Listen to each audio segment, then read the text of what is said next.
This is the NBC Theater.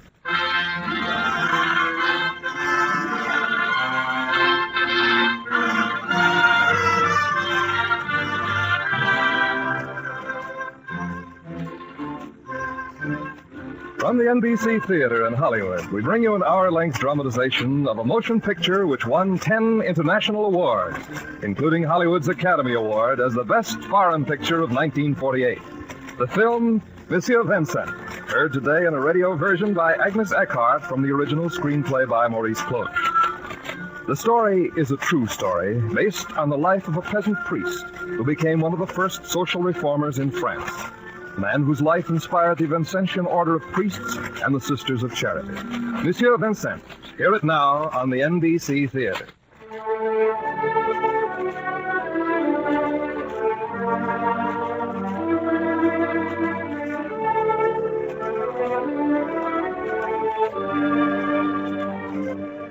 It was the year 1617.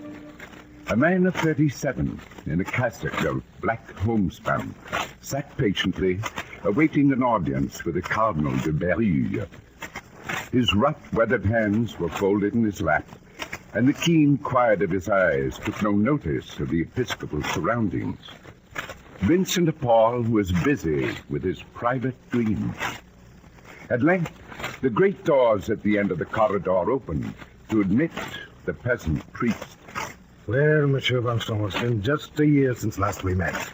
Your Eminence is kind to remember such an unimportant day. But not unimportant at all, my dear Monsieur. I took great pains in selecting a chaplain for the de Gondi family. And from the reports I've received from the Comte and Comtesse, you have more than justified my choice. I'm grateful for your Eminence's confidence, but I do not deserve it. What's that? I do not want to stay at the de Gondi estate. Well, dear Monsieur Vincent, you are a puzzle. They are one of the greatest families in France. Might I ask what more it would take to satisfy Monsieur Vincent de Paul? More souls and less titles, Your Eminence. The splendor suffocates me. I starve from the richness of their table. Despite their wealth, I think you will agree that both the Comte and Comtesse are religious people. That is true. And they prize your spiritual direction. They have told me so. But they are so few. So many thousands need help. So many thousands who have forgotten God. Do you realize the number of priests who would envy your position? Then give them the post, Your Eminence. I am a peasant. Such a life is not for me. Let me return to the people who need me. Oh, but there is no parish vacant at the moment. Let's see, I have the list here. There must be someplace. No, except, Yes? Except, Your Eminence. Well, there's Châtillon. But it's no longer a parish. There hasn't been a priest there in 10 years. The few Catholics living there could hardly be called Let pious. me go, Your Eminence. But you can't rush in blindly. You must realize what the situation is at Châtillon. They have no priest and many poor. That's all I need to know. I think you'll fail. But as you wish it so fervently, I'll write a letter to a Monsieur Beignet, one of the few wealthy men in the vicinity, and ask him to let you stay with him until you can make the parish house livable. Thank you, Your Eminence. Now, how long before you would want to leave? A month or two, perhaps? I shall leave tonight. Tonight? But you must not leave like that without a word to the Gondi family. Oh, I can't go back. They wouldn't want me to leave. They would do all in their power to keep me. They might succeed. I shall walk, so your letter will reach Monsieur Beignet before me. But Châtillon, of all places. Of all places, Châtillon. Very well. Monsieur Vincent, you are either a saint or a fool. I find it very hard to decide which.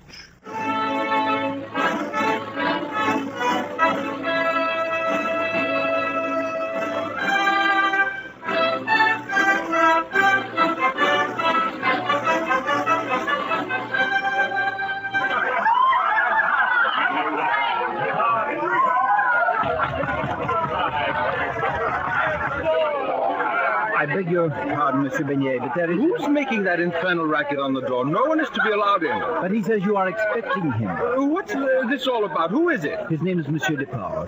He says he is our new pastor. Open the peephole. I'll talk to him.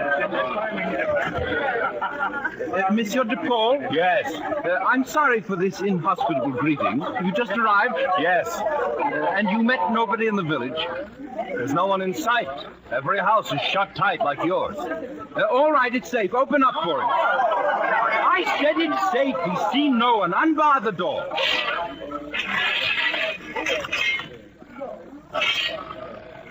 Welcome to Châtillon, Monsieur de Paul. Did you have a pleasant trip? Until I reached the town. But here I had stones thrown at me. Do I frighten people? It's not you they're afraid of, but the plague. Someone has the plague. Who? Oh, just a woman from the old district. She's safely walled up in her house with all of her belongings and a child. When we're sure she's good and dead, we'll burn the house. A bit of an inconvenience, but in the meanwhile, my friends and I have been passing the time with music and laughter. Bring Monsieur de Paul This woman with the plague. She's with her child. Well, naturally, we could not risk a community for the life. How long ago was this? 3 days. But we must have patience. The poor take a long time to die. But you'll find amusement. Where here. does she live? Who? The woman with the plague. I must go to her. You don't know what you're saying, monsieur. You can't expose yourself to infection. Besides, your rooms are already here. I shall not stay here. I live at the parsonage. The parsonage? The parsonage is half in ruin, and the other part is occupied by a half-crazed, one-legged old soldier who would as soon cut your throat as look at I you. shall live there all the same. And now if you will open the door. Monsieur de Paul, we've joked enough. You're very welcome to stay in my home, but if you leave it, I warn you, you'll not be admitted again. I much prefer that arrangement. Now you, tell me where the sick woman lives. Well, I don't know. I am your priest. I demand an answer. Where does she live? The small house at the end of the second lane. Open the door.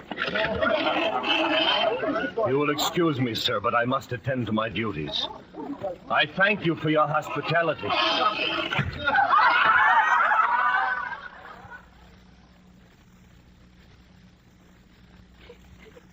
No, there, my child. There's nothing to be afraid of anymore. I'll take care of you. No, don't cry. Don't pull back. No, now this is the parsonage. We're going to stay here, and you'll be all right. Who's that? Good evening. What do you want? A place to stay. Hush, now you're safe with me. Get out of here. This place belongs to me. It belongs to me, but you're welcome to stay. What are you talking about? This is the parsonage, isn't it? I'm the pastor of Châtillon. There's no priest here, and no God either. Get out. As to God, you'll see him soon enough. As to the priest, you're seeing him right now. Priest or no priest, I won't be made a fool No of. one is trying to. Your soup ready to eat? Please, you keep away from that stool. Put down that stick. Child can't eat your bread without a little soup. She'll choke to death. I'm telling you, get out of here or I'll kill you. Would you kill me to keep your soup? You wouldn't be the first one. Well, you can kill me after you've given the child some food. She hasn't eaten for 3 days. Now put back your knife and find me a spoon. Nom de Dieu. Don't abuse the Lord's name in front of me. He created you with love as he created this little girl. And you're both unhappy. That's why you'll give her half your soup. Well, come on. Give her your spoon. Thank you. No, not too fast, not too fast. That's it. See? She was starving. I'll tell you something else. You're the first Christian I've met in Châtillon. How did you lose your leg? Yeah, I fought 10 years with Bassompierre. Well, then you have courage. We'll get along all right. Great. Yeah. You can help me make the coffin and dig the grave. Coffin. Grave? Who's dead? Child's mother. What's the matter with the carpenters in the village? I've been to them. I even went to Rougemont, the squire. None of them would help. They're afraid of the plague. The plague? Oh, no. I'll have nothing to do with that. But you've risked death 1,000 times. The stab of a spear, yes, but not like that. Not that. Then I'll manage alone. Make a coffin from these boards. I suppose you won't object to my using your saw. What's your name? Napoleon. Napoleon. Someday I'll meet your Marshal de Bassompierre. And you know what I'm going to say to him? I'll tell him you're famous Lapogne, who was not afraid of the Spaniards 1 against 10. Turned out to be a coward after all. Yeah? As frightened as an old woman of sickness. And then de Bassompierre will certainly... Yeah, give me that sword. Get out of the way. I know how to do that better than you.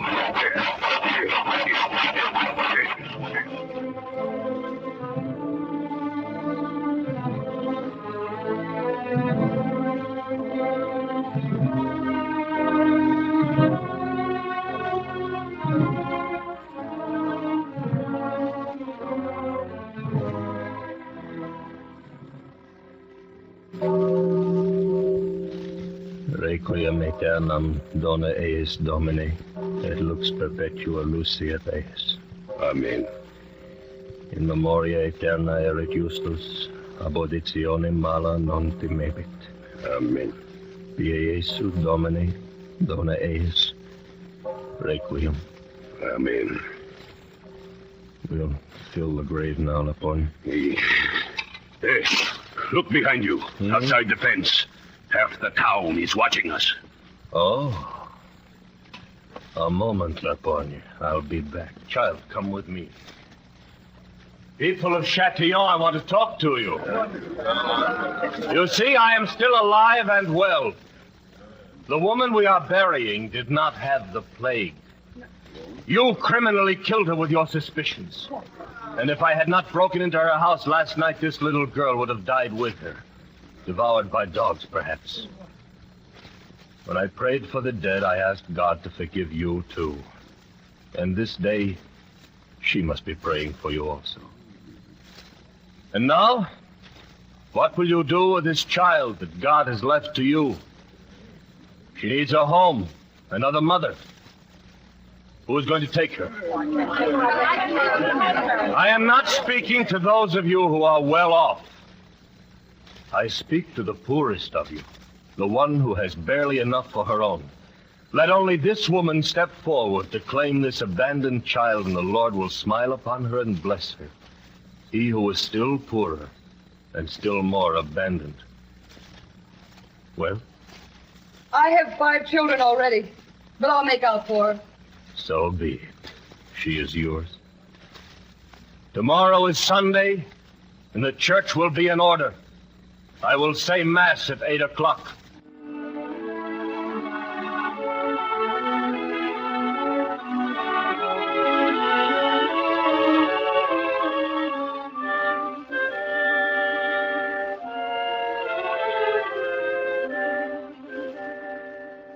But it is very important that I see him. I tell you, he doesn't know. He's too busy to be disturbed. What's the trouble, Lapogne? One of Squire Rochemont's servants. He's trying to find the doctor. But I told him you don't know where he is. I dare not go back without the doctor. I haven't seen him. Is someone ill? Count Rochemont was wounded dueling. He's in great pain. I've been sent to fetch the doctor, but I can't find him anywhere. Don't worry. I'll come with you. Why should you help Rochemont? He turned you out when you needed help, didn't he? But perhaps he won't the next time. Come along.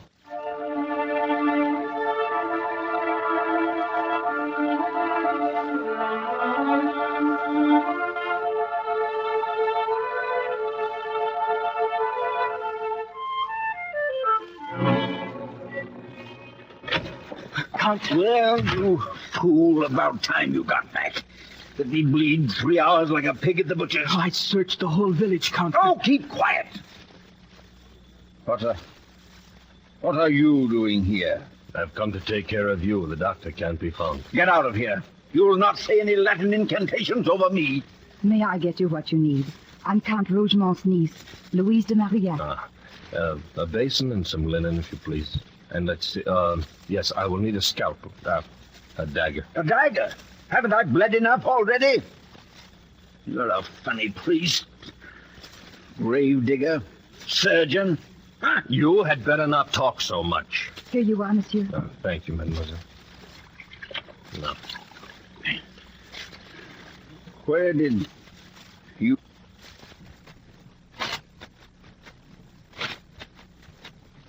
learn all this? I was captured by the barbarians and shipped to Tunis, where I served as a slave for 2 years with a doctor. I'd been wounded during a fight on a ship. You took part in a fight with what? Your rosary? I used the sword of a wounded sailor. Did God tell you you could kill your fellow He man? never said I should let myself be trapped like a rabbit.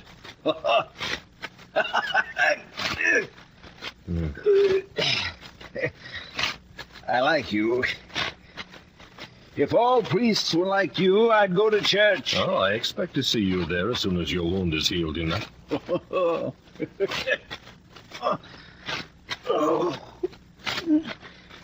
Louise, would you be so kind as to pour us a little wine? You must be thirsty, monsieur. Yes, a drop of wine will be very welcome. But not for you. Not for me. No one ever spoke to me in that tone. Oh, no one thinks of their duty to their squire anymore. Now our peasants only think of how to keep from paying rent. They're so poor. Well, I'm poor, too. The wine, monsieur. Ah, thank you, Mademoiselle du Maurier. Just a drop. A drop. I'm sorry, no. And you, sir, are less poor than anyone else in the village. So you owe them everything. It would be a fine to do if I listened to you. It would be excellent. Remember the little girl I brought here yesterday? The little girl you chased away? Yes. Do you know who took her in and gave her a home? Who, monsieur? The poorest woman in the village who already had 5 hungry mouths to feed. And the wealthy of Chefillon rest quietly at home. Now, what about that poor woman in her hovel with her extra burden? She will sit a little longer each evening at her spinning wheel, and she'll awaken a little earlier each morning. She'll work a little harder during each day. And she is truly rich. You give things a different sound when you tell them. But after all, the world is what it is. The world is as we make it, monsieur, as we make it.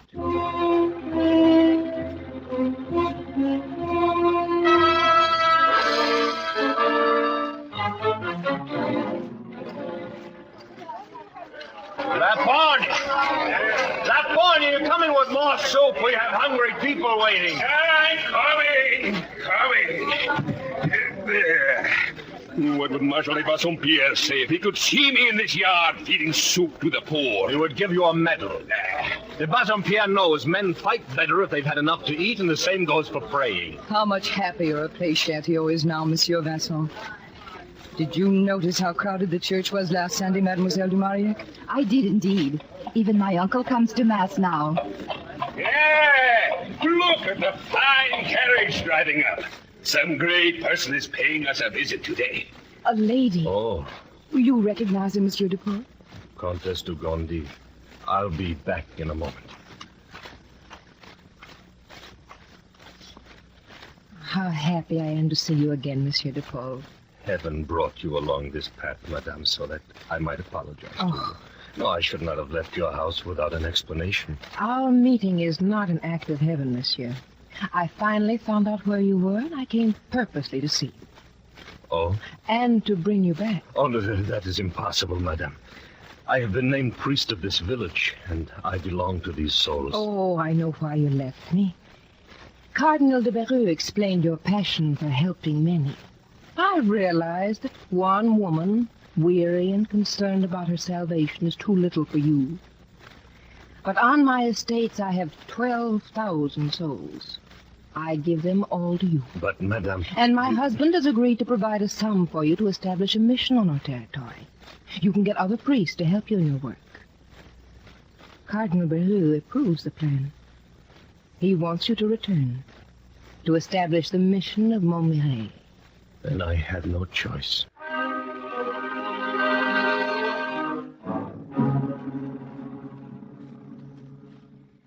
Now, Monsieur de Paul, that's all settled. You are satisfied, I hope? You have your mission real. Madame, forgive me. I shall not be satisfied until I have accomplished something. Oh, you are too impatient. You want to do everything at once. Well, only Providence can do everything. I shall try to do my little share if Providence is willing. You will achieve all that you wish. The Duchess of Chevreuse is dining with us this evening. Please give her my respect. But you will join us. Oh, no. I am so unaccustomed to the fashionable world. Monsieur de Paul, it is the fashionable world, as you phrase it, that will help you raise more money for your poor. The Duchess is interested in your plan. She would like to have you tell her more about it. But I had hoped to start out at once, traveling, visiting the poor. Then you must leave that to your other priests for the time, monsieur. If you wish the world to help your cause, you must meet the people of the world. We'll dine at 8, monsieur. I'll expect you then.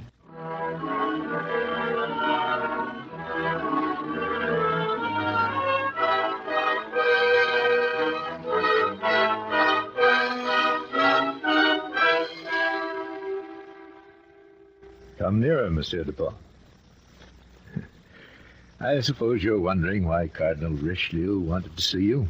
The question was in my mind, Your Eminence. I sent for you because I've heard a lot about you. How long has it been now since you started this mission work with the de Gondi family's help? Almost 5 years, Eminence. Those missions you've organized along the countryside seem very intelligent to me. Very clever. Their purpose is charity. Charity, yes, your great love. I would love it too, but alas, I have no leisure to think about it. But I can help you to think about it. To accomplish even more than you've ever hoped for. Since Count de Gondi is General of the Galleys, I've thought of creating a suitable position for you as General Chaplain of the Galleys of France. Eminence. Monsieur de Paul, you have a strange way of receiving good tidings. I am afraid, my lord, I cannot accept. Afraid? Oh, come now, monsieur. You're a remarkable organizer. Everything succeeds with you. Are you afraid you might not measure up to the task I offer you? No, Eminence. With God's help and patience, I think I can accomplish any task he gives me. Then afraid of what? Speak, monsieur. Of what you kindly call my success, Eminence. I am the poor son of a peasant. I wanted to become a priest that I might help those even less fortunate than I. But now that the mighty of this world have taken notice of me, since they have given me a chance to do big things, as they say, why, I feel it. The essential thing is escaping me. The essential thing? Yes, my lord. Since my return to Paris, I have not spoken to a poor man. I no longer know the face, the name of a single poor man. That is what frightens me. I'm not sure I'm on the right path. Oh, monsieur, everyone has his part to play on this earth. Do you think that I know names? I call. An unknown officer, an unknown face, comes and carries my orders to a certain province.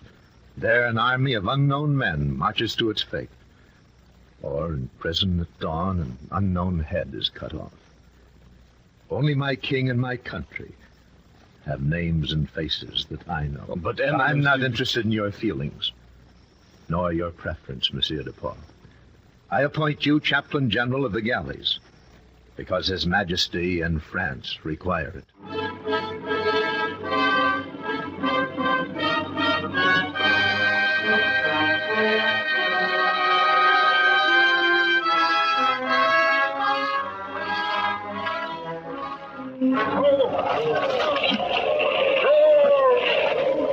We have a good start in the race, Captain? Real is sure to win today, Count Gondi, with you and our chaplain general on board.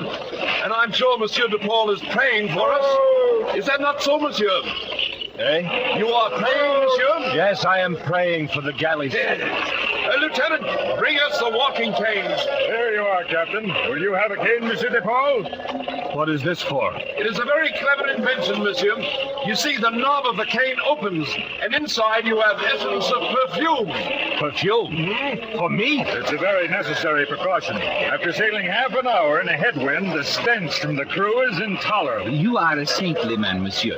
But the odor from your galleys is so intolerable that in spite of your spirituality, you will need a cane and perfume like a dandy. No, thank you. As you like, you'll see. Raise the cadence! Raise the cadence! Oh, they can't do it. The Levantine is catching up with us. Don't you find it a thrilling experience, Monsieur de Paul?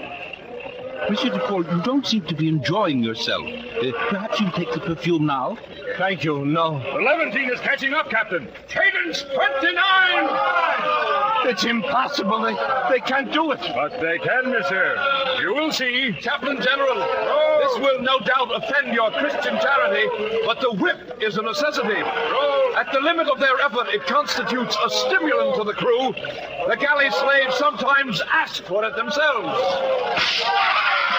The gag! Oh, no! Merely another gag. Put in their mouths to keep them from screaming. Captain, they cannot endure it, Captain. They cannot endure it. Do not excite yourself so, monsieur. The Real will surely win. I could raise the cadence, but it's useless. Besides, we lose men every time. Their hearts fail. They are fainting, dying. This is bestial. They can't go on. They must have help. Monsieur Dupont. Chaplain General! Monsieur! He's taken the oar with the men. Shall I send after him, Lord? No. Let him do as he wishes. But he'll exhaust himself. It's a terrible effort. Yes. He'll exhaust himself with the others. But it's preposterous. He's making a fool of himself.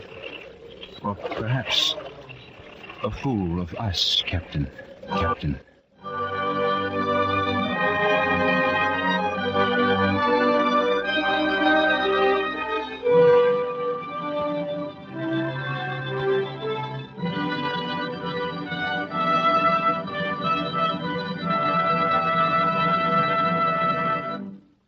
From Hollywood, the NBC Theater is bringing you an adaptation of the prize-winning French film Monsieur, Vincent. The picture was produced by Viscount de la Grandière. We continue with Monsieur Vincent after a brief pause for station identification.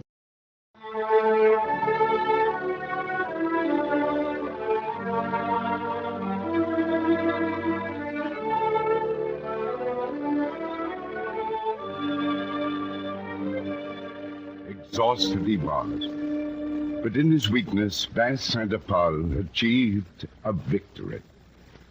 The de Gondi family at last came to understand the peasant priest, and they set him free of responsibility, free to follow his dream. I hereby and forever abandon my money and land, namely 900 pounds, 40 acres inherited from my father in my village, to my brothers and to my sister Marie for her eldest son.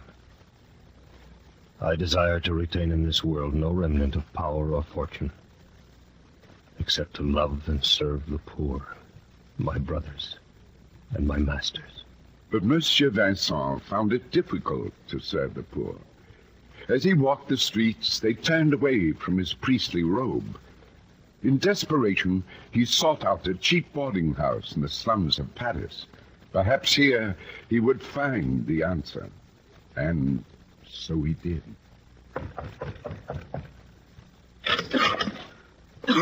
Who's there? Oh, doesn't Lambert have this room anymore? I moved in today. The landlady said the former tenant didn't pay his rent. Oh. Well... Wait. Can I do something for you? Lambert used to let me sleep on the floor here. I have nowhere else to go. You're welcome to stay as long as I am here. Lambert would give me a blanket, too. Take both of them. You have no other home? No. How do you live? My trade is a fan painter. But I've been coughing so much lately, no one wants to employ me anymore. I spit blood on the fans. The great ladies don't appreciate blood on their pretty fans. Oh, what is that? Don't let it worry you. The man on the first floor has come home. Since he lost his job, he beats his wife every night. What can we do? Sleep or try to. What? That's the crazy woman from the third floor. She screams like that every 15 minutes. You'll get used to it.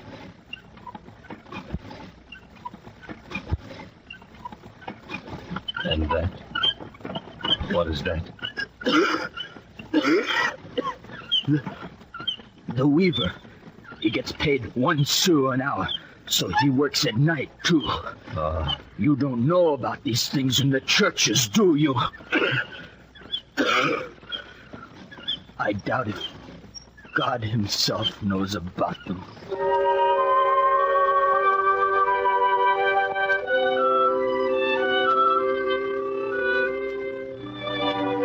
My God, forgive me for my blindness. I never realized, I never knew.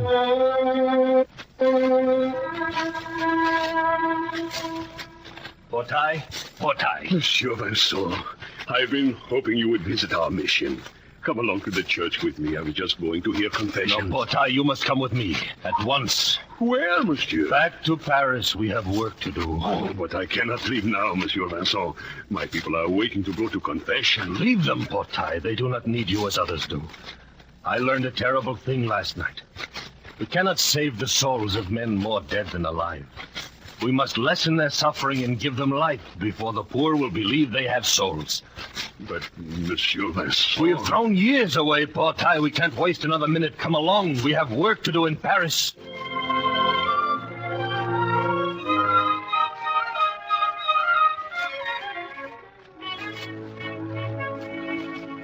All right, next.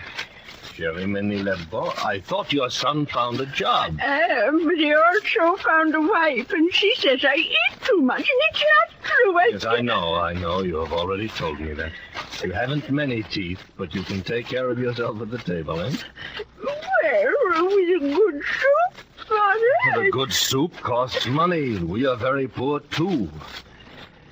I don't know what to do about you anymore. I don't know what to do with myself. Oh, all right. Go on into the table. But you will ruin us. What? You back again, Raoul? I just found you a job. They fired me, and for no fault of mine. Well, I'll have another job for you tomorrow. Come back then. But I'm hungry today. Very well, go on into the table. But it's the last meal you'll steal from God, Raoul. Portai, if you have a moment, you can help me wash these linens for bandages. But I have a table of people waiting, monsieur. Yes. We need 50 heads instead of 4. And we also need bread, monsieur. Out already? Well, send someone to buy more. But there's no money left, monsieur.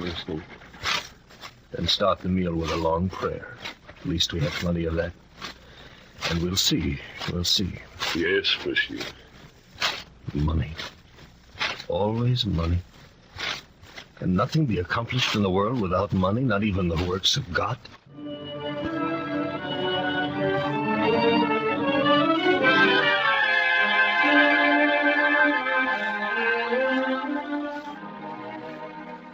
Madame de Gondi, you have come yourself, and at once. Did I ever keep you waiting, monsieur? No, madame. You should have called on me sooner. I'm so anxious to help. Oh, here. Will this be enough? Enough? Portai! Yes, monsieur. Here's the money you've been praying for. Quickly now, quickly. Get the bread. And wood? And wood. A good supply. Oh, I wish there was something else I could do to help. I want to give something besides money. What else could you possibly do, madame? There must be something. Now, if you will excuse me now, I must get back to my washing. This linen I need for bandages. Is there no one to do that for you? The price of a servant will buy many pieces of bread. Bread that belongs to the poor. Drive on, Basque. I won't need you any longer. I shall finish the washing, monsieur. Madame. There must be many other duties requiring your attention.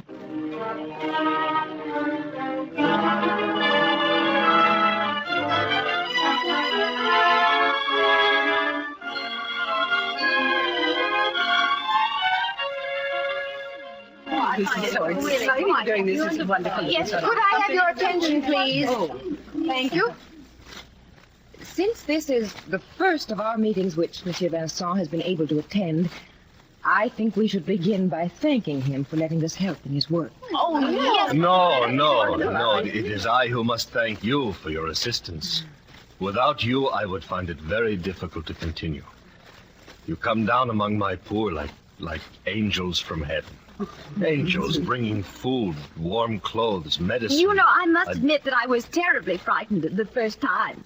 Of course, I've always given alms to the poor in church, but I never dreamed of speaking to one. My dear, I was afraid they'd insult me, but not at all. I find them very polite and respectful. Oh, not all of them. I insist upon their saying thank you when I give them something. The same method I use with my little poodle. If he wants a piece of sugar, he must give me his paw. The poor are very sensitive, madam. Requires a great deal of tact to give without offending them. You must teach us that, monsieur. We shall be patient pupils. But first we have several very important questions to settle today. First of all, there are only 12 of us, and the poor are very numerous. Do you think we should accept other ladies in our group? The more members you have, the more... No, I, for one, am certainly against it.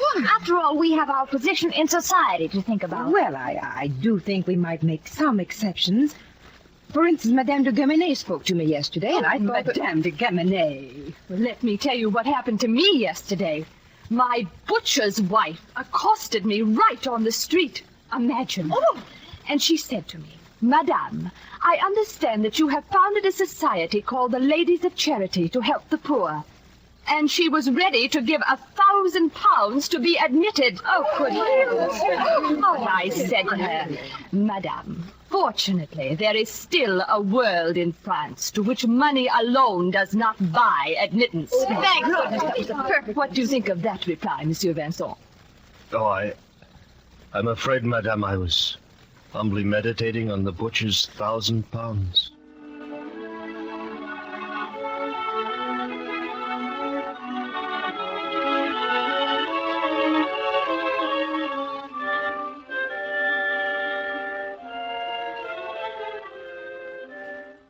I wish you could stay longer, monsieur. Thank you. I must get back. I understand. Well, I shall see you soon. Goodbye. What do most of you wear on your visits to the poor? Oh, I borrowed one of my maid's dresses. It's very amusing, like going to a masquerade. I beg your pardon, monsieur. Yes? Is this Madame de Gondy's home? You wish to see her? Oh, no. No, I am looking for Monsieur Vincent. They told me he was here. You do not live in Paris. Oh, no, monsieur. I work on a farm in Suresnes, but I heard there are ladies in Paris who are visiting the poor and the sick. Is that so? Yes and no. Oh, I've come to see Monsieur Vincent because... Perhaps I'm being too forward, but I wanted to tell him that... Yes, you wanted to tell him what, my child? But that great ladies, monsieur, are accustomed to being waited on. They perhaps find it difficult to serve others, but I'm only a farmhand. Every day I do hard and dirty work, so I wondered if perhaps I could help the ladies. Oh, not that I expect them to treat me as an equal, and I wouldn't want any wages, only my food. I'll gladly do anything. I can bathe the sick and bandage their wounds and feed them and scrub the floors and make the beds. Monsieur, since I am nothing but a poor servant girl, I prefer to serve God's poor rather than the wealthy masters. Perhaps it is a sin of pride. No.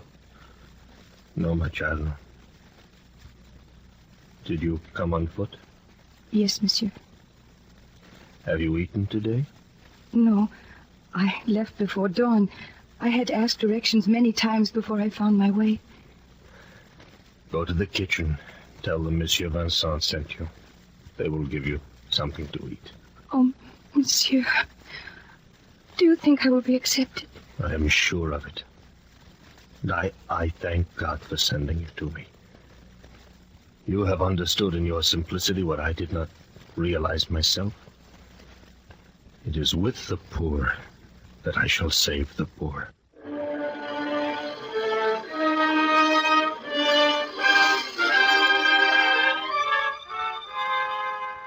Her name was Marguerite Nazeau, this poor farm girl from Suresnes, the first servant of the poor.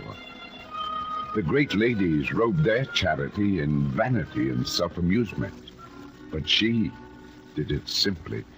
Such is the practice of the poor. And soon others joined her servitude. Nuns whose convent was the street, their cloister a hired room. But as the years went by and their number increased, the Sisters of Charity voiced the same plea over and over to Monsieur Vincent.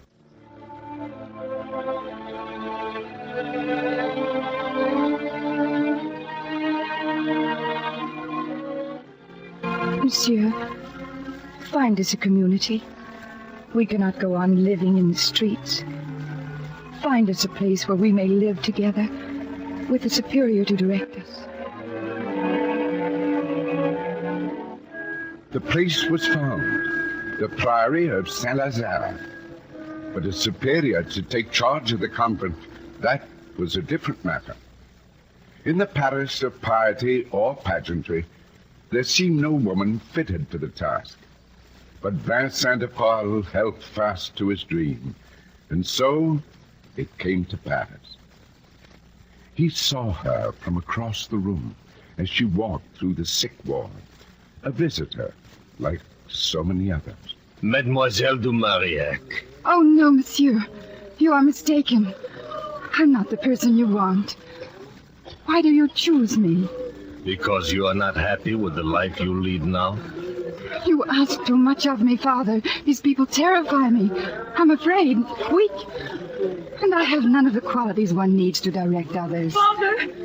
Father, we need help. A dying man has been brought into the ward, and none of the sick will give him their bed. Come with me, Mademoiselle du Marillac. You will see how much you are needed. Here, sister, here is a place. Man is dead. Take him away. He's finally dead. Then the place is mine. I've been waiting 3 days to take his bed. He promised me before he died that I could have it. I want to die in bed. I want to die in bed. No, I can't, Father. I can't do it. I'm afraid of the poor. They terrify me. Yes, they are terrible, aren't they? As terrible as the justice of God, which they proclaim without pity. But think a moment, mademoiselle, these rags, these horrors, these diseased, impoverished faces with the sunken eyes. They are men, Mademoiselle du Marillac. Souls of God. Hard and unjust as they are, we must love them and serve them as our masters. I know it is not easy, mademoiselle, but I know the flame that glows in you. Can you turn your back on them now? Can you go back to your life of meaningless ease with their eyes burning in your soul? How shall I ever manage? How shall I ever manage? God asks most of those he most loves, but he also sends them strength and courage.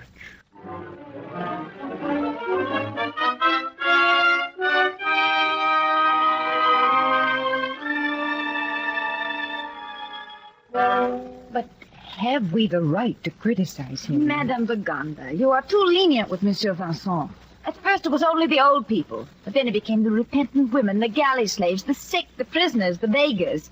And now he wants us to take all the war refugees. Really? Shh, he's coming. What is he carrying under his cloak? Oh, there's no telling. A loaf of bread, perhaps, or some old clothes for the poor. I'm sorry to have kept you waiting. Oh, it's of no matter, monsieur. We asked you to attend this little meeting because we thought you should know how we feel. Well? Well, we... Frankly, monsieur, though we have a profound love of charity, we also have a keen sense of what is possible and what is not possible. God gave women this humble wisdom, and men would make less mistakes if they listened to women more often. Tango sold. Oh, I spoke before I thought.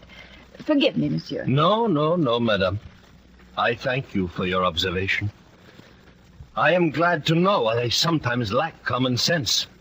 As a matter of fact, we sin as often from common sense as from folly. But you're waiting for my answer, I see. I carry my answer in my arms, and I place it before you. Oh, it's a baby. Yes, my answer to you is this infant. You think I do too much? I think I do not do enough. You know where I found this child tonight? Outside a church, where 3 or 4 like him die every night, abandoned. Perhaps God wants them to die, monsieur. They're children of sin. When God wants someone to die for sin, he sends his own son, madame.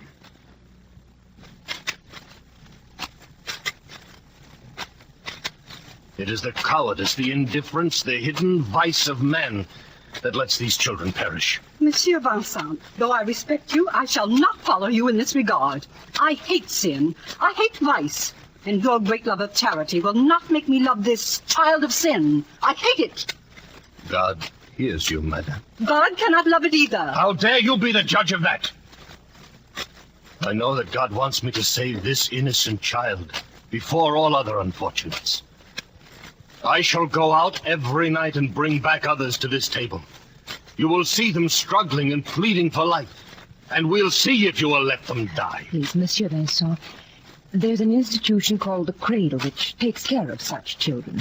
Haven't you heard of it? Madame, I only know that if I hadn't passed by Trinity Church tonight, this child would be dead as so many have died before it. But, Monsieur, the canons of Notre Dame and the judges of Paris take care of the situation for found Madame, deaths. when I appear before my sole judge, do you think I will say that I allowed these children to perish because I didn't want to interfere with the canons of Paris? Well, I'm sure that none of the respectable women here will soil her motherly hands by touching these little wretches. Not one of you? Not a single face? I was a fool to think I could move your hearts, stir you from your selfish solitude.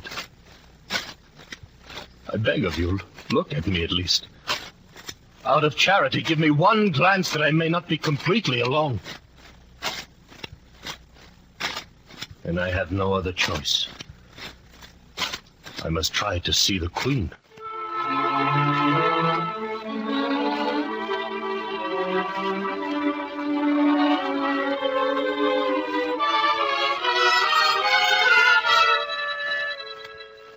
Your Majesty is most gracious to receive such an unimportant person as myself.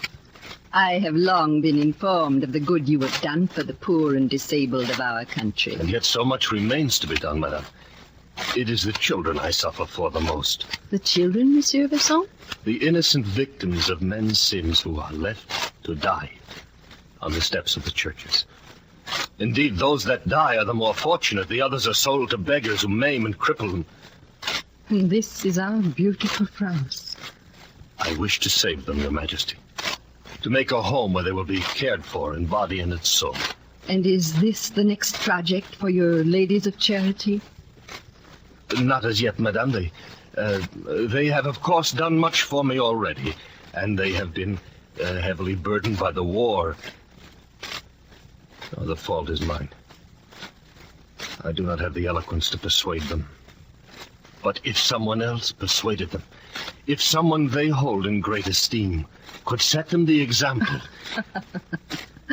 And you claim no eloquence, monsieur? Would that the court of France had as persuasive a spokesman as has the kingdom of the poor. You may tell the ladies that I understand the privations of war, for I, too, have suffered them greatly.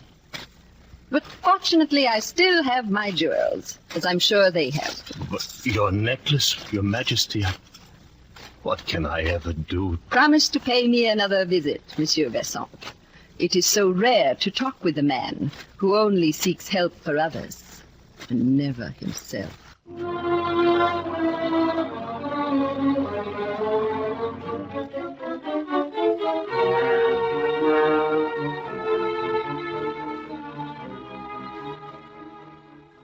Your Eminence, I am so sorry, but Monsieur Vincent is not here just now.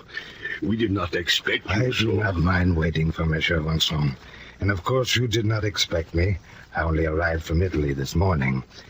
His Holiness has the greatest admiration for your work. He asked particularly that I visit Saint-Lazare. Then may I show you around a bit? With pleasure. This section is for the old people, those no longer able to make a living. That name over the door, Marguerite Nazeau, it is not familiar to me. She was the first sister of charity. She died during the plague of Paris while taking care of the sick. And Louise de Marillac, the first Mother Superior. Yes, Your Eminence. She died only this year. What prejudices you had to overcome in this work in the beginning. It must have been very difficult. Yes, very difficult. Then we always had Monsieur Vincent's determination. And now you have missions in almost every country in the world. Will future generations ever realize that all this was created by one man against such terrible odds? I have looked forward many years to the privilege of meeting Monsieur Vincent. I am sure he will be back soon, Your Eminence. Her Majesty summoned him to a council meeting today. Otherwise, he would surely be here.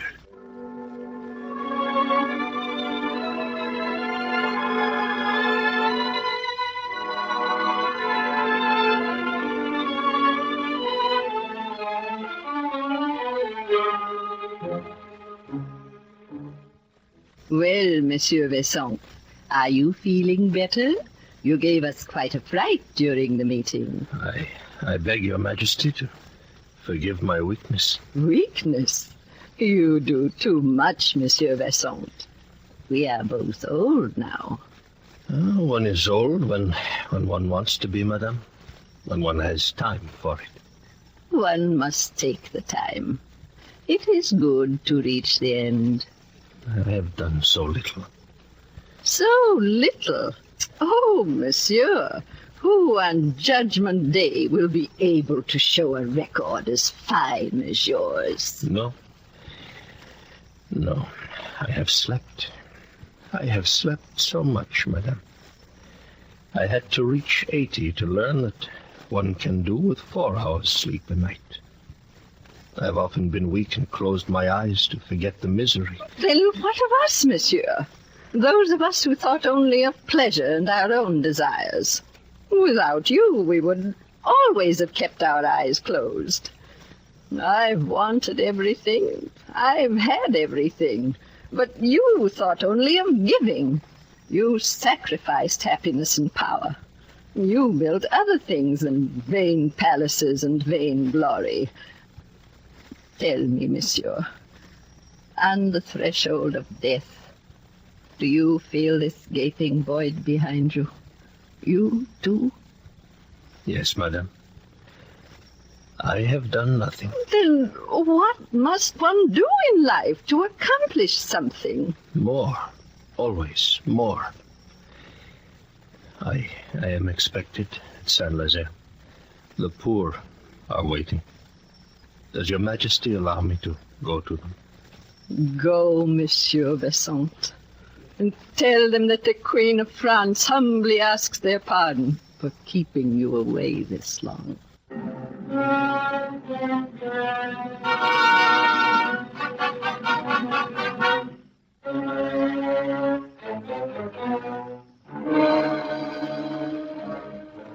Monsieur Vincent, what is wrong? I don't feel very well, but it is nothing what I... You should be in bed, monsieur. Not yet. Not yet. But, monsieur, at least let me call the doctor. No, no one. Oh, yes, there is. There is someone I will see. Jeanne, you know, the youngest novice who will visit the poor for the first time tomorrow. Send her to me. But, monsieur, that is so unimportant. Anyone could instruct her. At my stage of life, Portai, one knows what things are important. Send her to me. Yes, monsieur.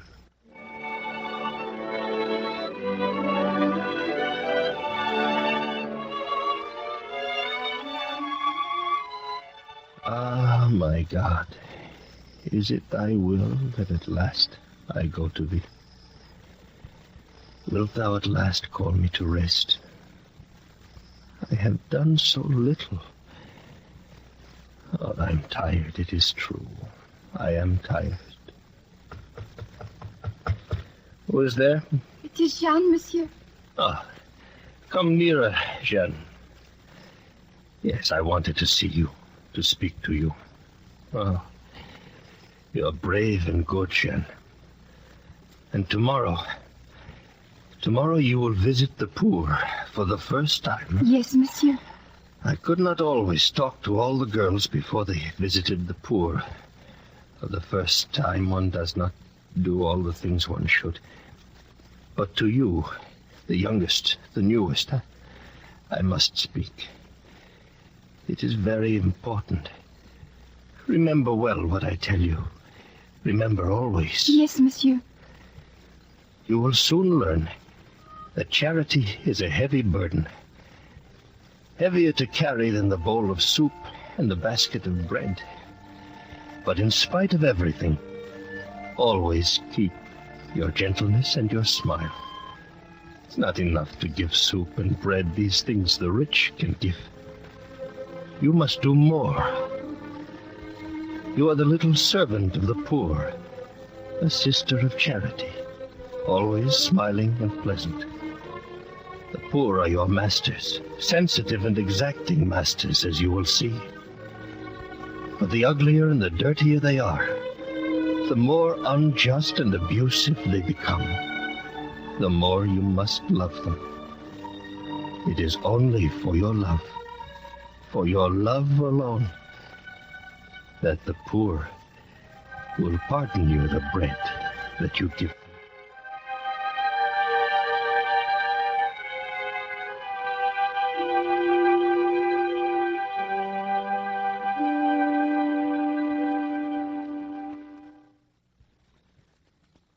You have heard Monsieur Vincent, a dramatization by Agnes Eckhart from an original screenplay by Maurice Cloche. Be with us at the NBC Theater next week for a strong drama, the play The Wild Pounds, adapted from the powerful novel by William Faulkner.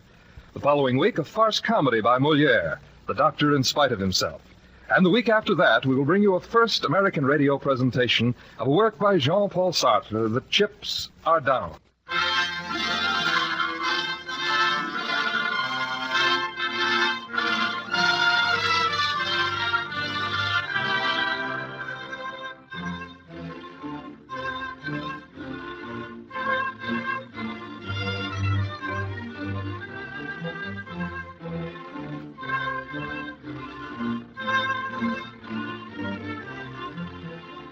Monsieur Vincent was adapted for the NBC Theater by Agnes Eckhart. Our cast today included Pedro de Cordova, narrator. Larry Dobkin was Vincent. Shep Mencken was Beignet. Nestor Paiva, a soldier. Parley Bear was Rougemont. Lillian Baeff was Madame Gondi. Stephen Chase was Richelieu. Jeff Corey, a captain. Frank Gerstle was a lieutenant. Eddie Firestone, the youth.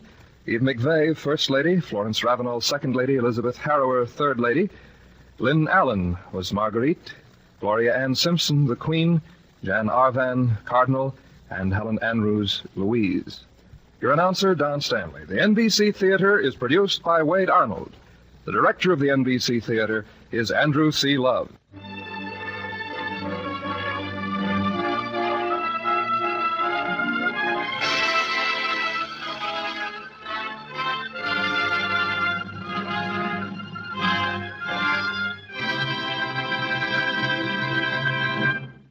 This program came to you from Hollywood. This is NBC, the national broadcasting company.